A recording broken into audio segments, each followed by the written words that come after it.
नमस्कार मित्रांनो, सुस्वागतम. लक्ष्मीच्या पावलांनी या मालिकेच्या आजच्या भागामध्ये आता सर्वांसाठी जो आंब्याचा शिरा बनवलेला असतो अनामिका आणि रजनी सर्वांना खायला देते. परंतु आता अद्वैत मात्र अगदी तोंड असं वाजवत मचक मचक खात असतो. तेव्हा आता सर्वजण अद्वैतकडे बघत असतात. सरोज विचारते की काय रे, तू तर इतका परफेक्ट एटिकेट्स मॅनर्स सांभाळणारा तू असा मचक मचक करून का खातोय. तेव्हा आता अद्वैतला कळतं आणि तो लगेच म्हणतो की सॉरी आई, खरंच ते लक्षातच राहिले नव्हते. आणि तेवढ्यात त्याच्या हातातील चमचा खाली पडतो. तेव्हा आता आबांना हसू येतं. आबा हसून म्हणतात की अद्वैत चांदेकर, अरे इतका काटेकर तू, आणि ते जे काही म्हणतात ना अगदी परफेक्शनिस्ट, तर ते त्याबद्दल तू इतका म्हणजे खास आहे. आणि तरी सुद्धा येथे जे काही करतो तू शिरा कसा खातो, सगळा काही वेंधळेपणा तुझा दिसून येतो. तेव्हा आता अद्वैत लगेच कावराबावरा होतो आणि तो आबांना म्हणतो की आबा मी आहे, जरा एक महत्त्वाचा कॉल होता. म्हणून तो आता अगदी लगेच धावतच रूममध्ये जातो. कारण त्याने जे काही आता शिरा खाल्लेला आहे, कला जसा आंबा खाते अगदी त्याच पद्धतीने, म्हणून तो आता थोडासा लाजतो आणि लगेच रूममध्ये निघून जातो. तेव्हा आता आबा लगेच खुशून मनात म्हणतात की या दोघांना मात्र म्हणजे कला आणि अद्वैतला एकमेकांच्या सवयी लागलेल्या आहेत. अद्वैतने ज्या प्रकारे शिरा खाल्ला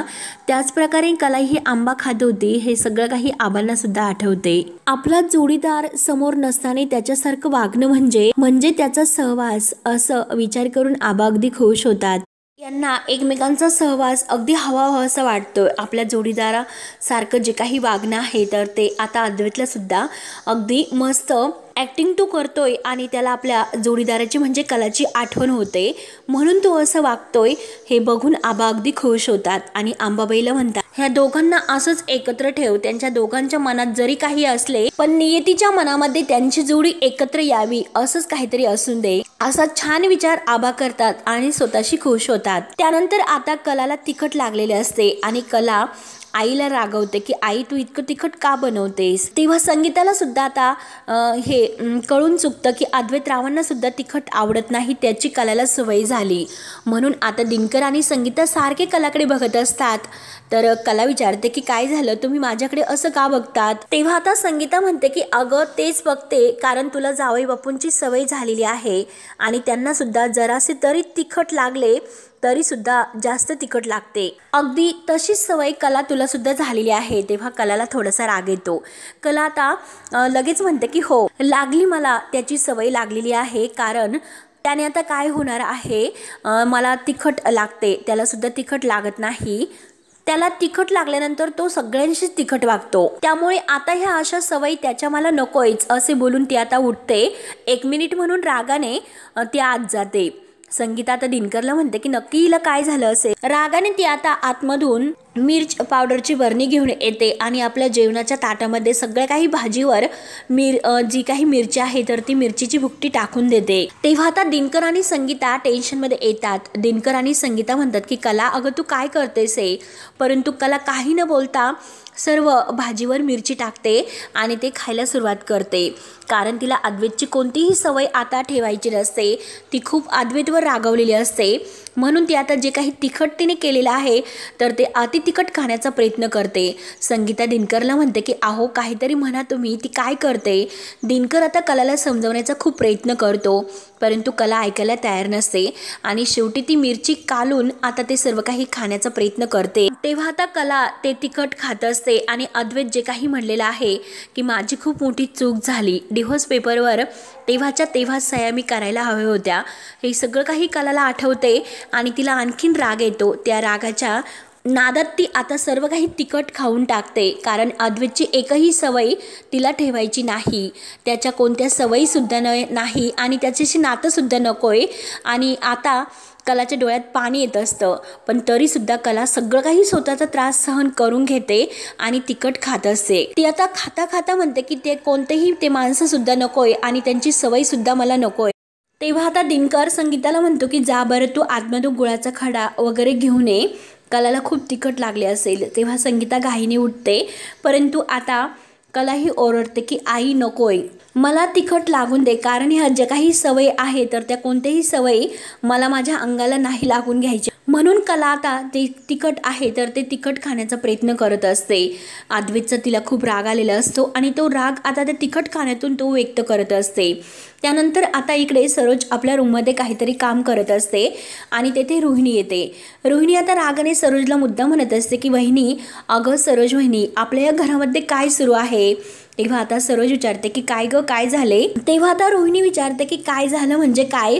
अगं सरोज वहिनी, आजपर्यंत आपल्या घरामध्ये असं वाटत होतं की डॅड फक्त कलाची बाजू घेतात म्हणून, परंतु आज मात्र माझ्या सगळं काही लक्षात आले की तुझा मुलगा सुद्धा त्या कलाच्याच नादी लागलेला आहे म्हणून. तेव्हा आता सरोज म्हणते की हे बघ रोहिणी, मी तुला एक गोष्ट सांगते, अद्वैत माझा मुलगा आहे आणि तो कशाही अशा सवयीला बळी नाही पडणार, हे लक्षात ठेव. तेव्हा आता रोहिणी म्हणते की अगं जर तसे असेल तर ठीकच आहे, परंतु एक गोष्ट लक्षात घे की जेव्हा आज ती मुलगी घरी आली होती तेव्हा मात्र अद्वैतचा अख्खा अवतार बदललेला होता आणि त्याच्याकडे बघून तुला सुद्धा हे सगळं काही दिसून आले असेल. तेव्हा सरोज म्हणते की हो, कारण त्याचं थोडंसं माप झुकलेलं आहे हे माझ्या लक्षात तर आलेच, परंतु हे बघ रोहिणी, मला हे सुद्धा माहिती आहे की ते आत्ताच्या पुरतच आहे. रोहिणी म्हणते की नक्की तुला काय म्हणायचं सरोज वहिनी? तेव्हा आता सरोज टेबलवर जो काही काचेचा ग्लास आहे पाण्याने भरलेला तर तो उचलते आणि रोहिणीला म्हणते की जरा वेळ तू हातामध्ये हा ग्लास पाण्याचा पकड, काही वेळ तुला काहीच वाटणार नाही, परंतु जरा वेळानंतर अगदी तो ग्लास तू तसाच हातात धरून राहिली तर तुझे हात भरून येतील, कारण हा ग्लास आहे ना तर त्याला स्वतःचं एक असं वजन आहे आणि हे पग भलेही त्याचं वजन थोडंसं जरी असलं पण वजन मात्र वजन आहेच. हे पग त्यावरूनच तुला सांगते, मी कितीही शांत असले आणि मी माझं काम करत राहिले तर शेवटी त्याचा परिणाम होतच राहणार, अगदी छोट्या छोट्या गोष्टींचा परिणाम होतच राहणार. आणि हे बघ, अद्वैत माझा मुलगा आहे, तो कोणत्याही चुकीच्या दिशेने पाऊल टाकणार नाही आणि जरीही त्याचं पाऊल चुकीच्या दिशेने पडत असेल तर मी आहे ना त्याच्या पाठीमागे, त्याचे कान पिळून त्याला योग्य दिशेवर आणण्यासाठी. तेव्हा आता रोहिणी म्हणते की बरं सरोज वहिनी, ठीक आहे, परंतु तू सुद्धा तुझ्या पद्धतीने त्यावर लक्ष ठेव आणि तुला तर माहितीच आहे की ती कला किती चातुर आहे, किती हुशार आहे ते. तेव्हा आता सरोज हसते. सरोज म्हणते की असून दे, त्या कलाला कितीही उडून दे, कितीही खेळ तिला खेळायचे असेल ते खेळून दे, परंतु या खेळाची खरी सूत्रधार मीच आहे हे लक्षात ठेव, असे बोलून सरोज स्वतःशी खूप खुश होते.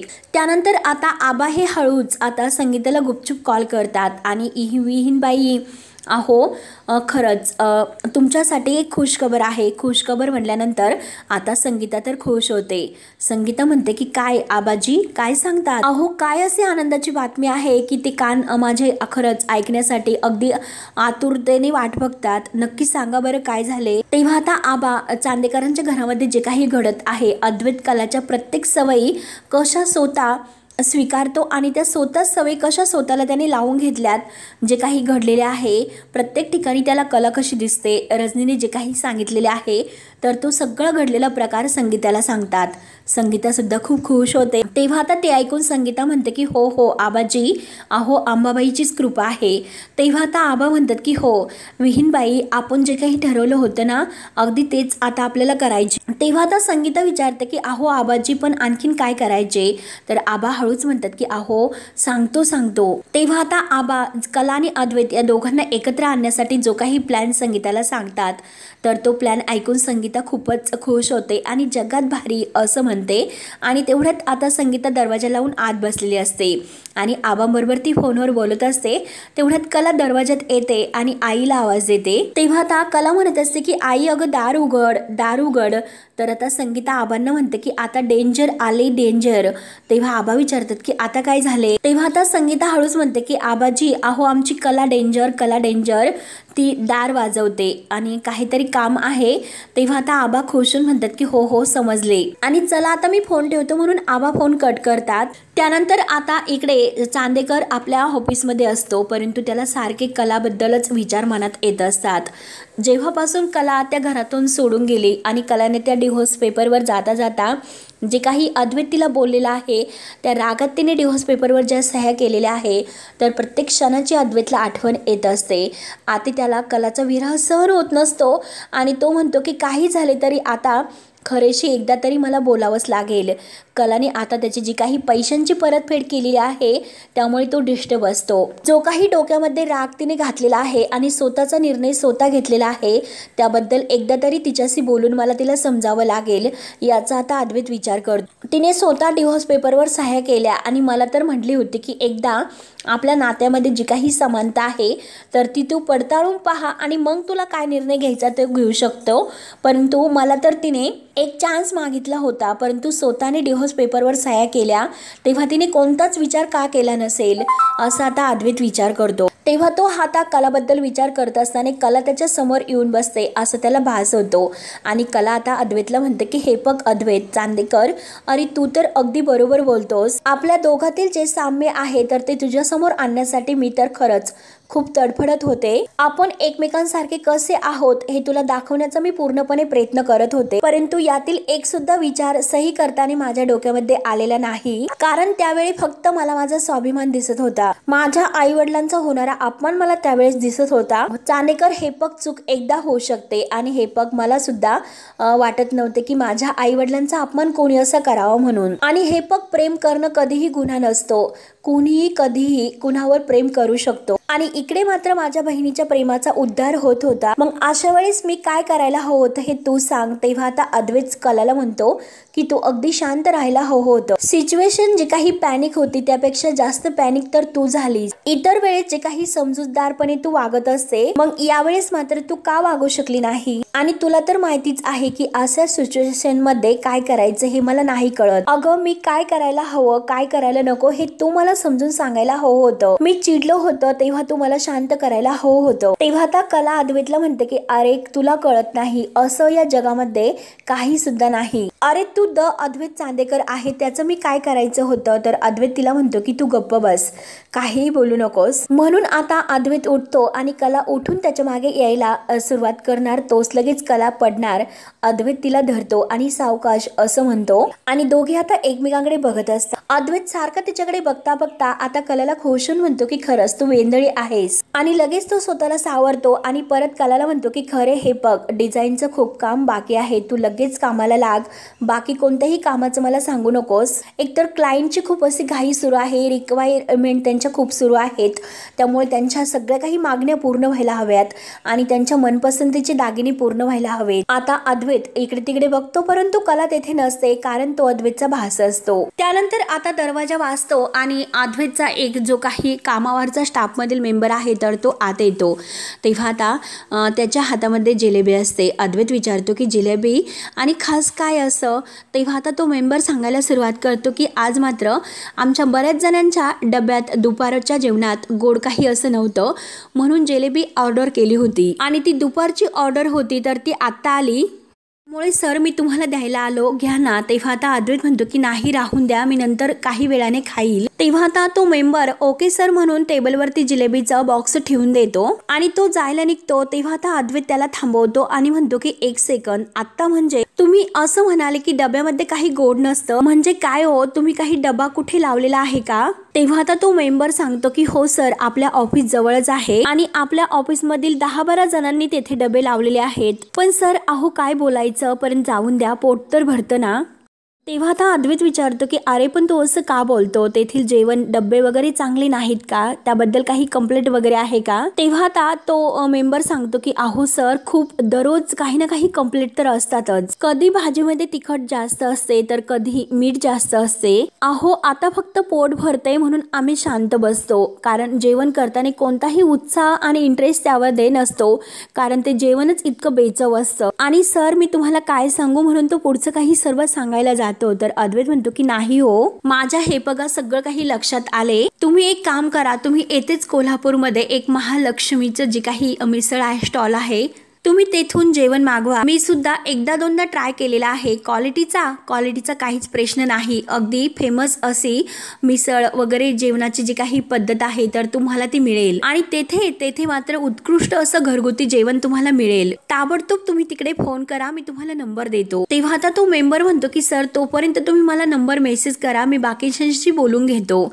तेव्हा अद्वैत म्हणतो की हो हो ताबडतोब तुम्ही बोलून घ्या, मी ताबडतोब हे करतो. कारण आता या जे काही नवीन प्लॅन आहे अद्वैतचा, तर त्यातून आता कलाला त्याला काम द्यायचं असतं. तो लगेच स्वतःशी खुश होतो, स्वतःला यस असं म्हणतो आणि आता तो स्वतःला इतका खुश होऊन म्हणतो की खरे अगं बघतच राहा की आता प्रत्येक गोष्ट कसं मी स्ट्रॅटेजीने करतो. म्हणून तू शेर आहेस तर मी सुद्धा सव्वा शेर आहे. तेव्हा आता अद्वैतने जे काही ठरवलेले आहे तर तो सर्व मेंबरला सांगून सगळे काही मेंबर अद्वैतच्या कॅबिनमध्ये येतात आणि अद्वैत त्यांना विचारतो की मग नक्की तुमचं काय ठरलं. तेव्हा आता सगळे काही स्टाफमधील मेंबर तयार होतात आणि आता त्या खरेच्या इथून सगळे काही डबे घेणार असतात. अगदी उत्कृष्ट प्रतीचं जेवण अद्वैत त्यांना मिळून देणार असतो आणि त्याच्या मनात जो काही प्लॅन आहे तर तो प्लॅन सुद्धा आता तो पूर्ण करणार असतो. तेव्हा आता अद्वैत म्हणतो की मी तुम्हाला एक काम सांगतो, तुम्ही ताबडतोब आत्ताच्या आत्ता त्यांना कॉल करा.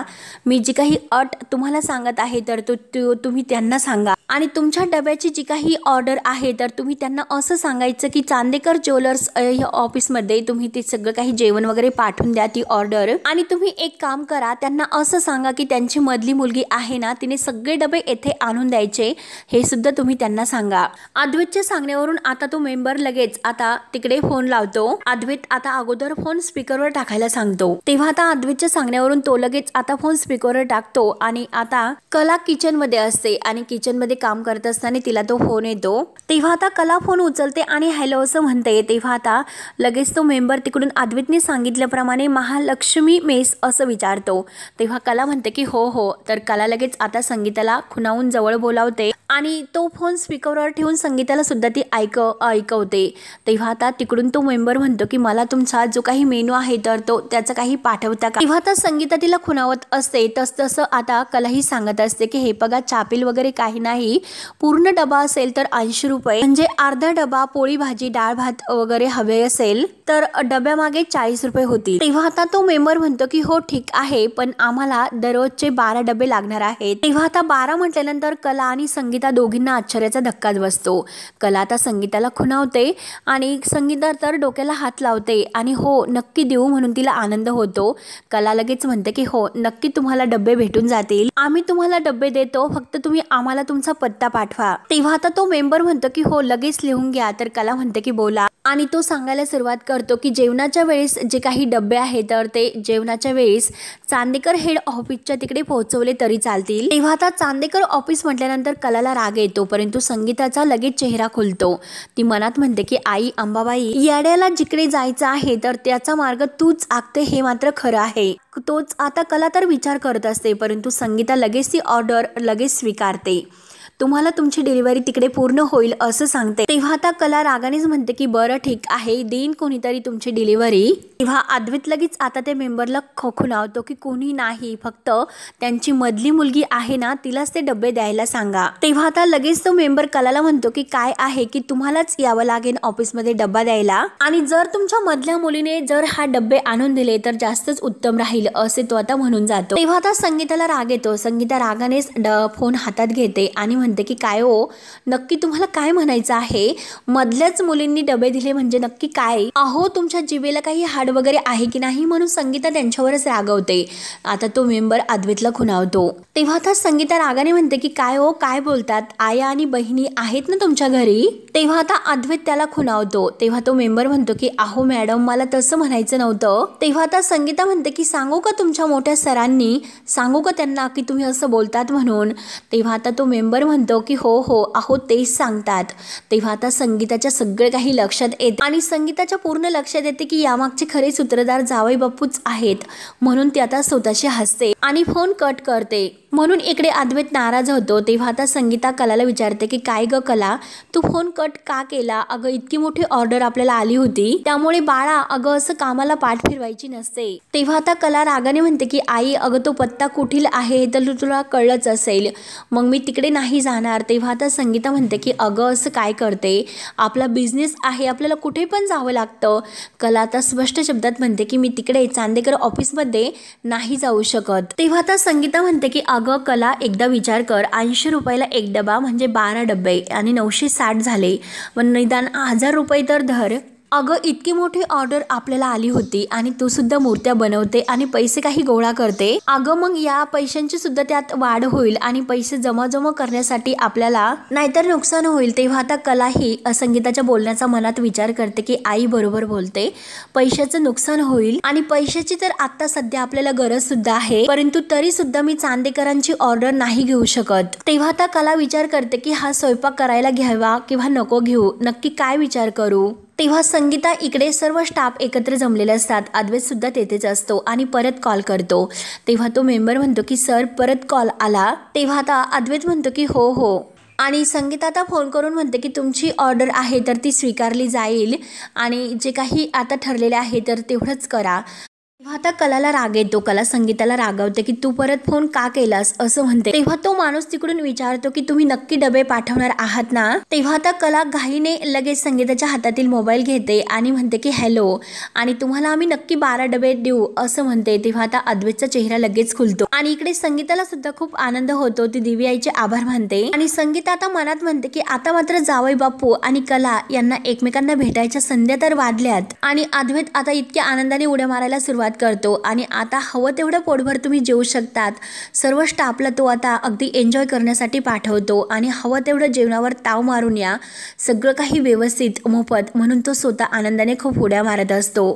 त्यानंतर आता सगळेजण एकमेकांकडे बघत असतात तर अद्वैत त्यांनाच रागवतो की तुम्ही असं एकमेकांकडे का बघतात, जा जेवणाची सोय तर झाली ना, त्यामुळे तुम्ही आता कामाला लागा. आणि अद्वैत पुन्हा आनंदाने उड्या मारायला सुरुवात करतो. त्यानंतर आता इकडे संगीता कलाला जवळ घेते आणि म्हणते की खरंच माझं गुणी बाळ, अगं 12 डब्यांचे 960 होतात आणि ते आपल्या घरासाठी फायद्याचेच आहे ना, म्हणून मी तुला असं म्हटलं. तेव्हा आता कला म्हणते की आई नक्की तुझं काय चाललं. तेव्हा संगीता म्हणते की अगं मोठी ऑर्डर आहे, कामाला तर आता लगेच लागायला हवे, चल मी कामाला लागते असे बोलून संगीता कामाला सुरुवात करते. तेव्हा आता कला ही मनात ठरवते की चांदेकर तू कितीही हुशार असला, तुझ्या गावचा वाघ जरी असला, परंतु मी सुद्धा त्याच गावची वाघीण आहे हे तू विसरू नकोस. त्यानंतर आता इकडे चांदेकरांच्या घरामध्ये अनामिका आणि रजनी भाजी निवडत असतात तर अनामिका रजनीला म्हणते की आई तुम्हाला एक विचारायचं होतं. अहो कला वहिनी कसल्या कोणते पैसे परत द्यायला परत आल्या होत्या. तेव्हा आता रजनी म्हणते की अगं त्यांचं जे घर होतं तर संगीता वहिनी आणि रजनी ते पैसे नक्की कशाचे होते याबद्दल सगळं काही अनामिकाला समजावते. संगीताचं आणि जे काही त्यांचं घर आहे तर ते खऱ्यांचं घर जर विकून बँकवाले जे काही कर्ज त्यांचं होतं तर ते कर्ज म्हणजे अद्वैतने फेडलेलं असतं. हे सगळं काही घडलेला प्रकार आता रजनी अनामिकाला सांगते. हे ऐकून मात्र आता अनामिका खुश होते आणि बापरे खरंच कलावहिनी खूपच अशा सत्यवादी आहेत. तेव्हा आता लगेच आईने ती आबांना फोन करते. आबा खुशून आता फोन उचलतात आणि बोला विहीनबाई असं म्हणतं. तेव्हा आता संगीता खुशून आबांना म्हणते की हातातील काम खाली ठेवा आणि द्या टाळी. तेव्हा आता आबा म्हणतात की हो घ्या आणि जर काही चांगली बातमी असेल तर खायला घाला पुरणाची पोळी असं खुशून म्हणतात. तेव्हा आता संगीता खुशून म्हणते की अहो पुरणपोळी नाही, अख्खं गोडाचं जेवण मी तुम्हाला जीव घालते. जे काही घडलेलं आहे की संगीताला इतक्या मोठ्या जेवणाच्या डब्याची ऑर्डर आली आणि ते पण चांदेकरांच्या ज्वेलरच्या ऑफिसमधून. हे सगळं काही जेव्हा ती आबांना सांगते आणि हे सगळं काही जेव्हा आबांना सांगितलं जातं तेव्हा आबा खुशून म्हणतात की शाब्बास रे माझ्या पठ्ठ्या, अरे अद्वैत आता कसा तू मर्दावानी वागतोय, म्हणून आबा अद्वैतचं कौतुक करत असतात. आबा खुशून विचारतात की तुमच्या घरातील सॉरी उद्या डबे द्यायला जाणार ना.